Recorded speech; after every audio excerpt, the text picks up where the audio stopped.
Testing, test. Now it is recording and everyone's hearing our, just, yes, it's a separate post. This was, all right. So let's review some. Um, I'm actually going to go over like DNA stuff first, real briefly. Not all students approve of this review, but some will approve of the review. All right, so DNA, what's it made up of? 3 pieces.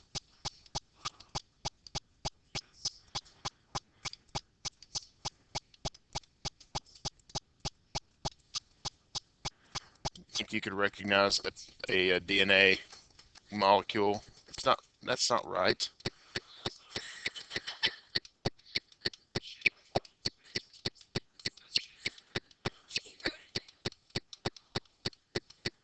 All right, and so what is, or could you recognize a picture of a DNA molecule? Probably. Well, there's a possibility of always having to recognize a molecule. Well, no, that's not true. Yeah, like the 5-carbon sugar. I've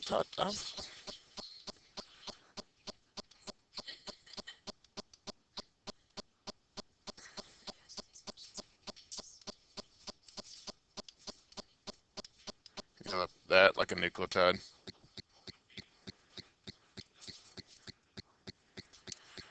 RNA. Oh, I would not ask you to differentiate between a picture of an RNA and DNA, just to recognize a picture of a nucleotide. Because in order to do that, you'd have to recognize that there's not a hydroxyl on the 2' or 2', and you don't have to do that. What? What?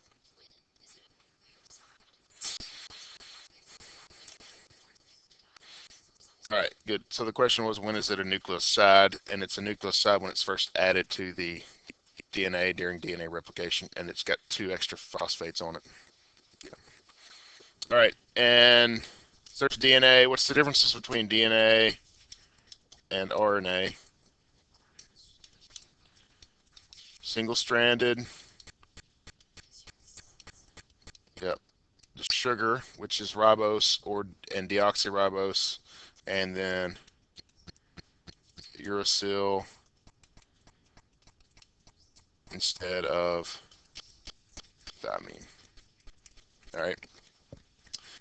Those are just, you need this kind of information to answer all the other questions, kind of thing.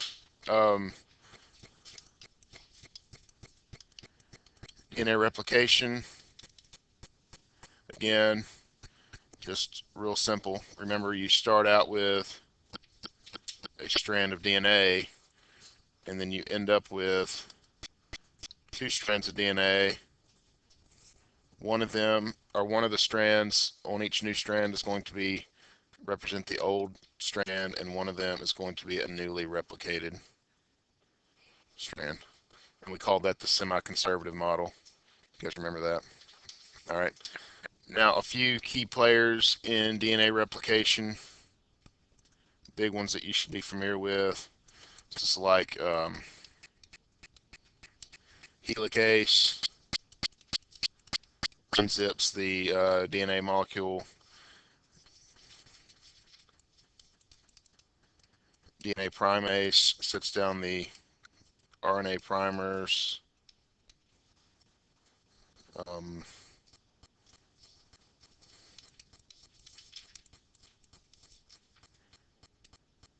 DNA polymerase, this is what adds the bases. They're initially added as a nucleoside, and then the carbons or the phosphates are taken off as they're added, and those change to nucleotides. And then remember whoops, you had the leading and the lagging strand. The leading strand just goes from the 5' to 3'. It goes with the DNA polymerase, whereas the lagging strand every time has to make a section, go backwards, make a section, go backwards, and then those segments are called the Akasaki fragments.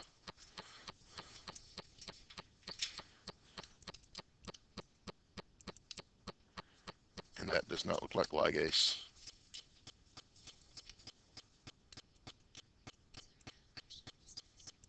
Yeah, there's a math question. Yeah, it's easy.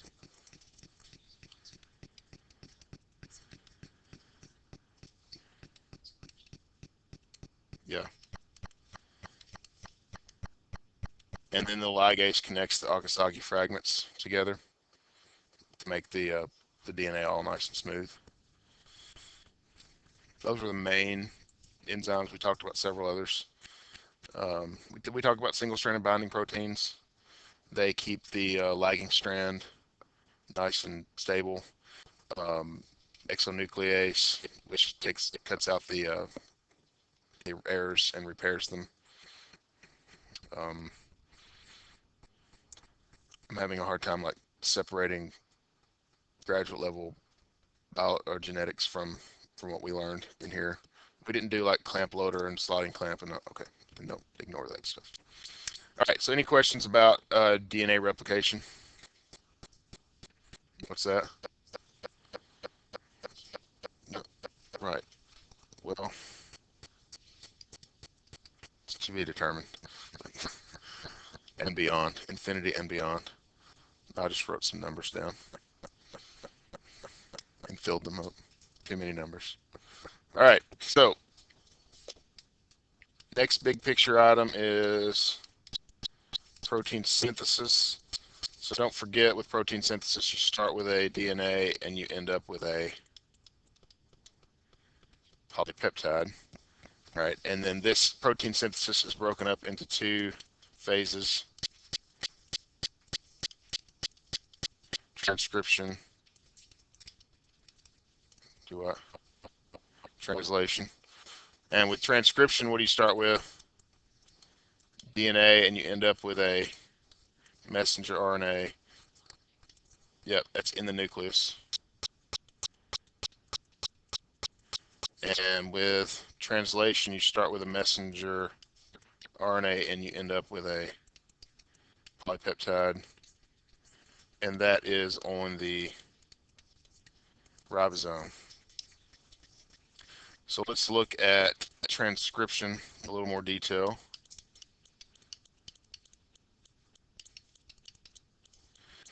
Big thing with transcription is RNA polymerase. RNA polymerase finds the promoter sequence, and there's all the initiation factors, and RNA polymerase binds with the initiation factors and then begins the transcription process and puts RNA nucleotides in place of or to match with the complementary DNA nucleotide, and then it gets to the termination sequence and breaks off, and then you have a primary transcript. You guys remember the primary transcript? It's just going to be a fun looking T. All right, so primary transcript, that's where this is the piece of RNA that has all the introns in it and hasn't been modified at all. But then there are three modifications that are made to that primary transcript. One of them is the 5' cap, and the 5' cap serves as a signal for the ribosome and also as protection from the cytoplasm. A poly A tail, and that's placed on the 3' end, serves as protection in the cytoplasm, and then you have um, RNA splicing. We did call it RNA splicing in here, right? Okay. RNA splicing, and this is where the introns are removed and the exons are connected. Only for eukaryotes, correct. Prokaryotes don't have any sort of modifications that are made. the primary transcript is the only transcript that's made. All right, and then that messenger RNA takes off to the ribosome. So any questions about transcription? Fairly straightforward. All right. Everyone's being quiet and whispering. All right, translation. Start with the messenger RNA. It's headed to the ribosome.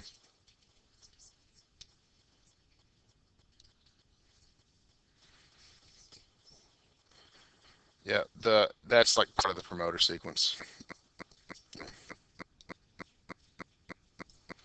All right, and so there's a ribosome. Looks like a, I don't know what, a what? Two buns. One, the top buns are really big. Yeah, or oh, acorn. Yeah, or it looks like a sofa, maybe. Or that's not a chair. Or that's not a sofa at all. It's a chair. It's a three-legged chair. Yeah. All right. Well, this is a ribosome, and the ribosome has the three slots in it. You have the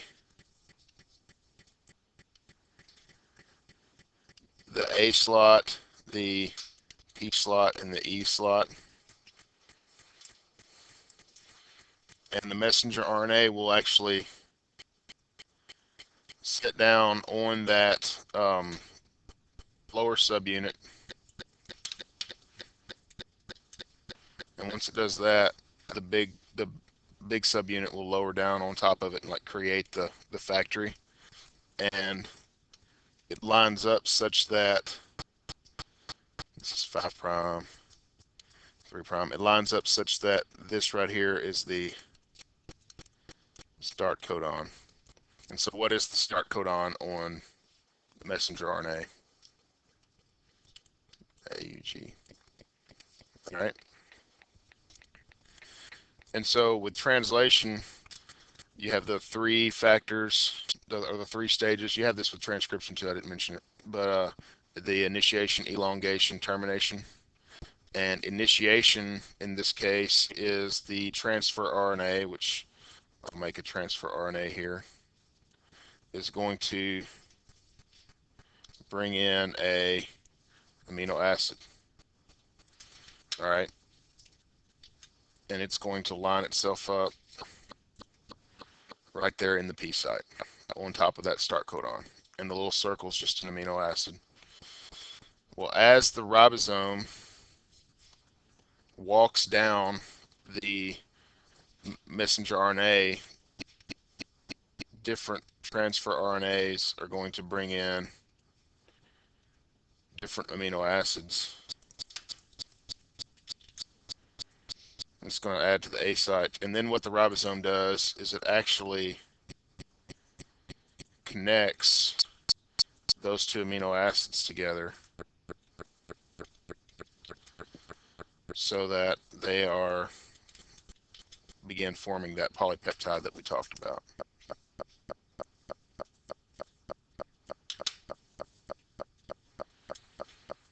And this all kind of scoots down in little bitty pieces.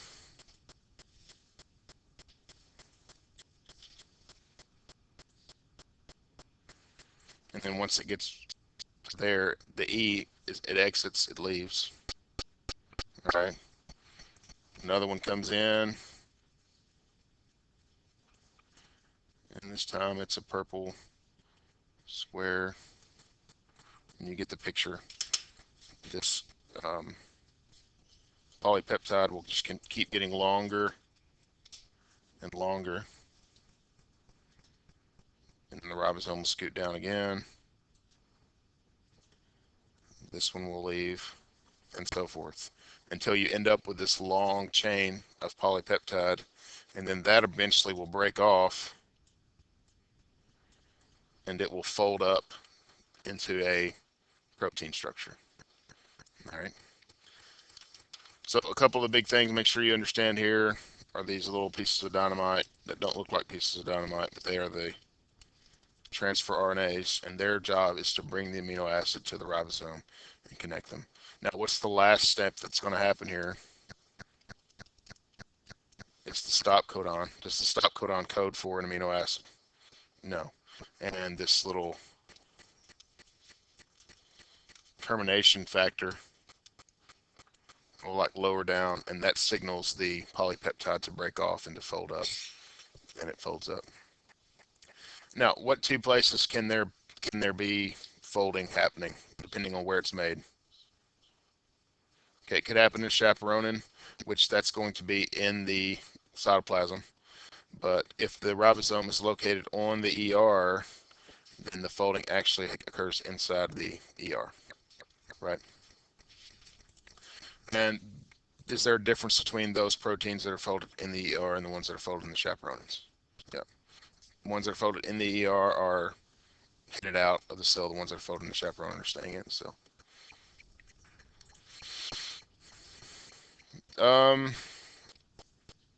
Let's just briefly look at mutations.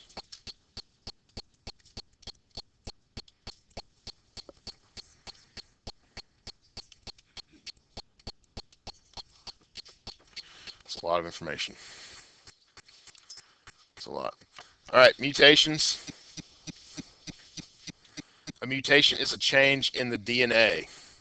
Make sure you understand that. It's not a change in the RNA. It causes a change in the DNA.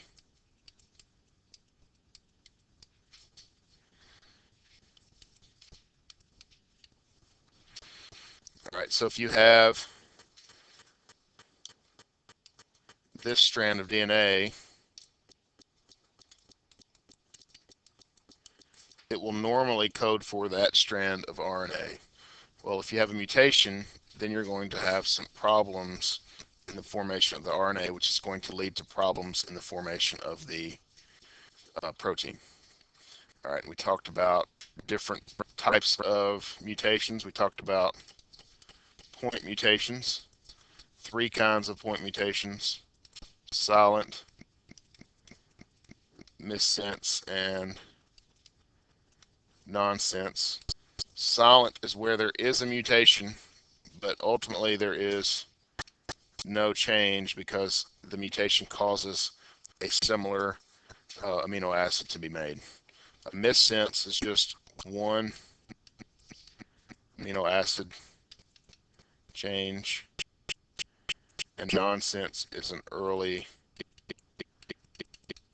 stop codon.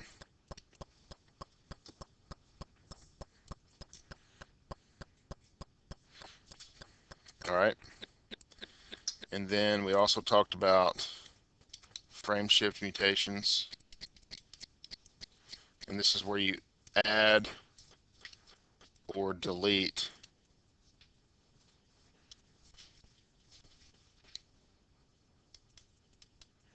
a base.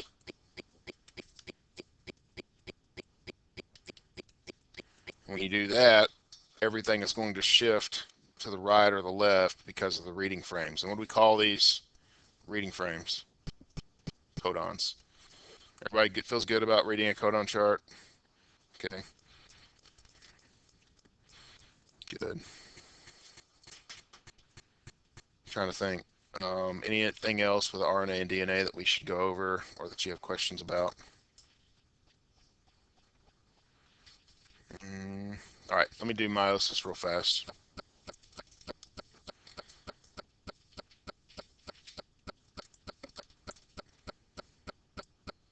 Now, there is a cell. Let's say that we're producing sperm cells, because remember, meiosis is its job is to make gametes. And so this is the spermatogonium cell. And when the spermatogonium cell goes to make more sperm, the first thing that has to happen is interphase, which the cell, this is the normal life stage of the cell. Well, after interphase, those homologous chromosomes, which is the homologous pair there, the red and the blue one are a homologous pair. Well, what's going to happen to them? They're both going to do what during interphase? Replicate. And so that's where you get these structures that you normally associate with a chromosome. Yeah, as far as that individual, yeah, one of them came from mom, one of them came from dad. All right, and so during prophase, what's going to happen is those homologous chromosomes will actually line up, and you have what's called a tetrad.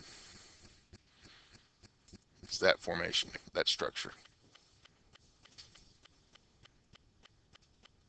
And this is where you can have what's called crossing over, which I'll actually demonstrate that in this picture.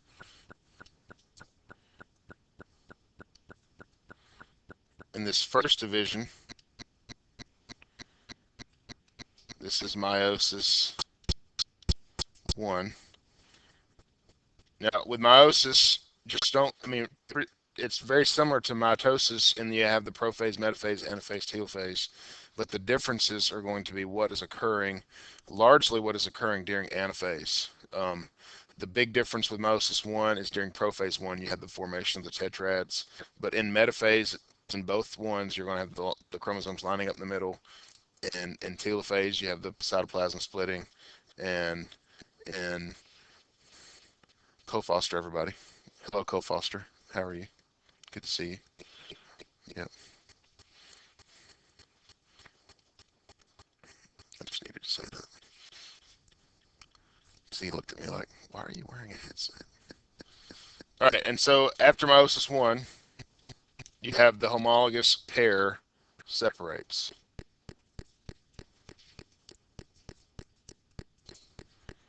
right? And so as here, we had a diploid cell, right? What do we have here now? Haploid cells, because they don't have both sets of chromosomes. And I said I was going to demonstrate crossing over, and I didn't.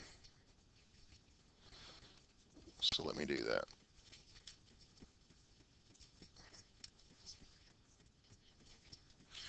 Yeah, crossing over only occurs during prophase 1. Yeah, I'll write that down.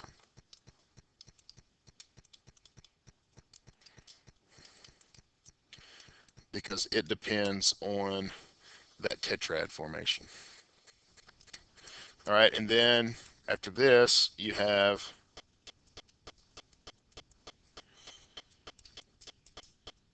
meiosis 2, and then what you're going to have is you're going to have 4 genetically different cells.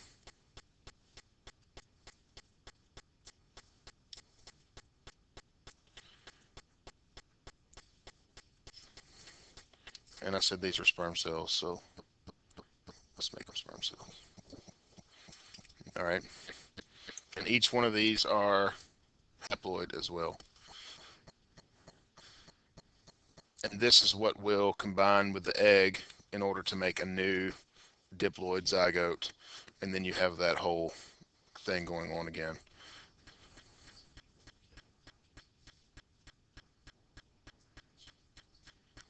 I mean the sperm cells? No, that's good. Oh, so the question was, do the sperm cells do anything now? No, they're done. They one of the big differences between meiosis and mitosis is meiosis creates a product, and once you have that product, there's no more change in that product. Though this one way up here, it's called a spermatogonium or an oogonium if it's egg. Yeah. Yeah. What is the point of the crossing over? Well, what happens? Why it does it? So this is a big picture of what we just saw. And so here's a tetrad, right? And so what ends up happening at these areas where the blue and the red touch, this is called a chiasmata, which is just fancy word for X. And you can see where they're crossing here. Well, those DNA are chemically identical, and so when the pairs are pulled apart during anaphase, they end up taking a part of each other with them. And so why does it happen? Well, why has this been evolutionarily selected over a system that doesn't do this? Is because this creates more variation. Yep. Now, let me just introduce Mendel into this situation, and then we'll be done. Well, how does this look in a Mendelian system, or with a Mendelian kind of kick to it here? Let me make a little bit bigger cell. All right, so let's say that in this picture, red is the mother has contributed a big A, and dad has contributed a little a to the situation. So we would have something that looks like this. All right. And that represents the two alleles that we have. They're located on those chromosomes. Well, after interphase, you're going to have all of that double, right? And then after meiosis 1, you have a separation of the homologous pairs. And then after homologous 2, you have the separation of the sister chromatids.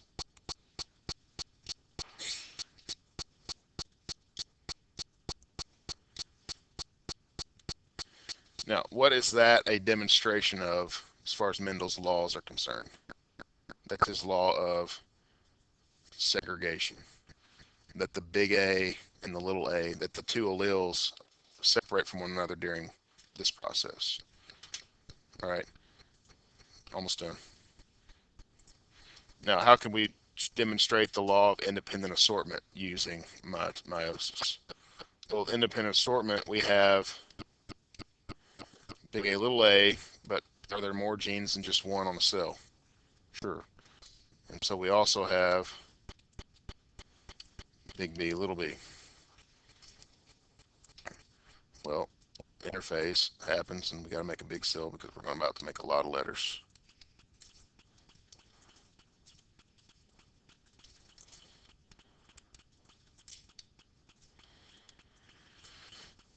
And when this cell divides for the first time, and the homologous pairs are separated, well, the A's are easy. We just demonstrated that. But which B's go with which A's? It could be this, right? It could be that the big ones stay together. But is that necessary? No. And so what independent assortment says is that the A's and the B's are independent of one another, and therefore you can have different combinations. I use my wife and daughter a bunch. My wife has blonde hair, brown eyes. I have brown hair, blue eyes. We have a daughter with blonde hair, blue eyes, because of this principle, basically. So, meiosis, any questions?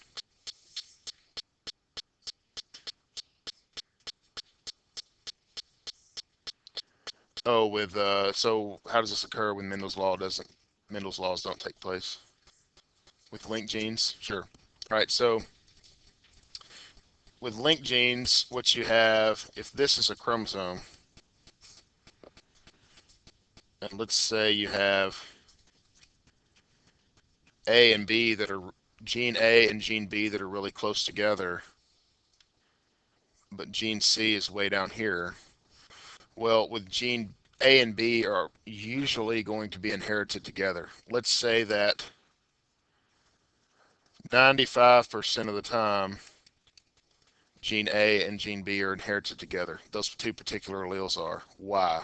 Because 5% of the time, what is occurring that would cause them to be separated from one another? Crossing over, right? But gene A and gene C are going to be inherited together only 7% of the time. So what's happening the other 93% of the time? Crossing over. Does that make sense? Why is it happening between A and C more often than between A and B? There's a lot more space for that to occur because you can have crossing over. It can happen right here, but it can also happen here, here, here, here, here, here, here, here, and here. And so you have all those spaces between A and C, but you only have one space between A and B. And they use that information to make, like what I've done here, a gene map. And then some other things that don't quite apply to Mendelian laws, particularly the law of dominance, or things like incomplete dominance, codominance, multiple alleles. Make sure you guys go over that business. Not too difficult, but it does kind of throw a wrench in some of the normal ways of thinking about things.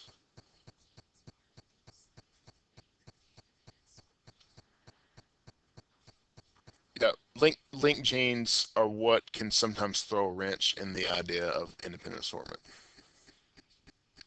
What about the laws of segregation? No, because so with segregation, if this is the homologous pair here,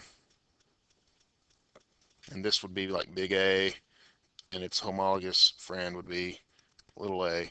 Well, segregation says that these two always separate from one another, so that it wouldn't throw much of a wrench into that. But it, go ahead. The laws are for genetics, but meiosis is where you see them put into practice. If you understand how meiosis and Mendelian genetics are intertwined, then you're like on top of the game. And so that's what I was trying to demonstrate here in those last couple of slides. All right. Any other questions? As far as the math portion of the test, it'll be more of the Mendelian stuff that we'd worked on as opposed to like the plasmid mapping. So if you can multiply fractions, I think you'll be pretty safe on the math portion. Um, yep, yep, the probabilities. I feel like you guys should be pretty prepared for the written portion just because of our previous exam over this material. So as always, um, the multiple choice is going to be the part that is your least liked portion.